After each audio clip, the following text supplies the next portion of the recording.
Ranyara ko bai kwenye gania timu ya Gusii Stars tinse mochiri chamu socho aseke mano kende keli ya FKF Division 2 to tigara senko yo ni gotogo so asense mu ligi ya Nyamira County liga wa timu ya Sparks United FC wekira boni gatira Ranyara ko bage osiri waso yende asese bino bya ligi ya Nyamira asabote abuna maiga ye weekend ya eta asibanya ko abakonye gore timu ya Kinani FC Chigoli vera sevosa mbage ndrete ko Robert Gospeki bano kere bosyo maiga yo mutimo ko bwe weekend ye wana kibuna mpage ndani na machiba maya ase ligi ya Nyamira County League.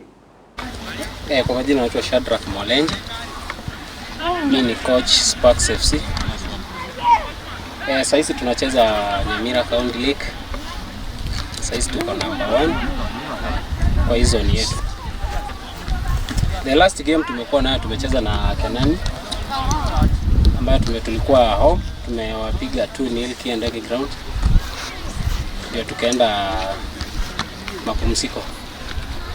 Kwa mapumziko tuko na 2 weeks ya mapumziko ambayo kwa sasa imetupea nafasi kubwa sana ya kufanya zoezi, vijana kujuana vizuri, ile cohesive, kuleta ile cohesiveness pamoja na kuwa pamoja. Game ya Kenani ilitufunza kitu kubwa kwa sababu wakati tulikuwa tunacheza hapa Kiendege tulikuwa tukiwa considered but tulijifunza, ndio maana tumeweka ile, tuko na ile changamoto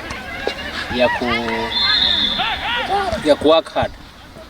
Next game tutakuwa away, fixture haijatoka vizuri but natarajia tutakuwa away, na hiyo game itakuwa umuhimu mkubwa sana kwetu kwa sababu kama ambao tuko juu ya table sisi ndio tuko na pressure, so tunahitaji kujipanga vizuri.